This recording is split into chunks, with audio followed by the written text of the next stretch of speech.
అనంతపురం జిల్లా కంబదుర మండలం ఐప్సాపల్లి గ్రామానికి చెందిన తిప్పేస్వామిని చితకబాది హత్య చేసిన ఘటన ఆలస్యంగా వెలుగులోకి వచ్చిందని పోలీసులు తెలిపారు.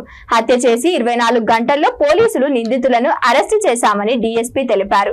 మీడియా సమావేశాల్లో డీఎస్పీ మాట్లాడుతూ తిప్పేస్వామి రాళ్లపల్లికి ద్విచక్ర వాహనాల్లో వెళ్తుండగా రాజు నరేష్ అనే ఇద్దరు వ్యక్తులు కాపు కాసి తిప్పేస్వామిని చితకబాది బండరాయితో కొట్టి హత్య చేశారని, తీవ్ర గాయాలతో ఉన్న తిప్పేస్వామిని మెరుగైన వైద్యం కోసం ఆసుపత్రికి తరలించారు. తిప్పేస్వామి చికిత్స పొందుతూ మృతి చెందాడు. ఈ ఘటనపై కేసు నమోదు చేసి పోలీసులు తమదైన శైలిలో విచారణ జరిపి హత్య జరిగి 24 గంటల్లోనే నిందితులను అరెస్టు చేసి రిమాండ్కు తరలించామన్నారు. వివాహేతర సంబంధమే హత్యకు గల కారణమని వెల్లడించారు.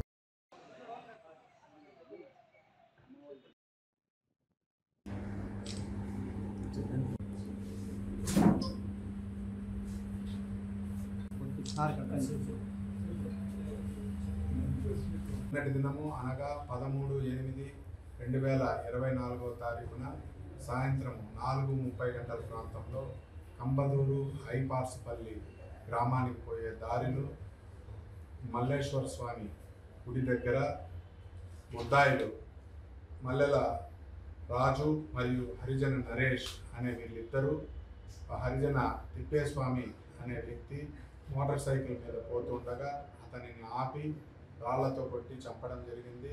దీనికి కారణము అక్రమ సంబంధమైన కారణం.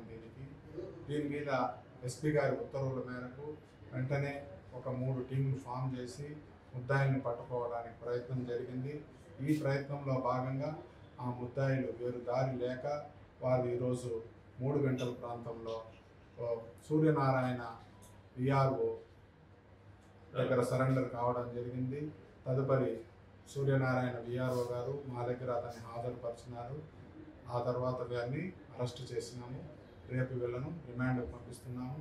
ఎస్పీ గారు దీంట్లో కృషి చేసిన మా ఇన్స్పెక్టర్ నాగరాజు గారిని, అలాగే ఎస్ఐ కంబదూరు ఎస్ఐ ఆంజనేయులు గారిని, మిగతా సిబ్బందిని కూడా ప్రశంసించడం జరిగింది.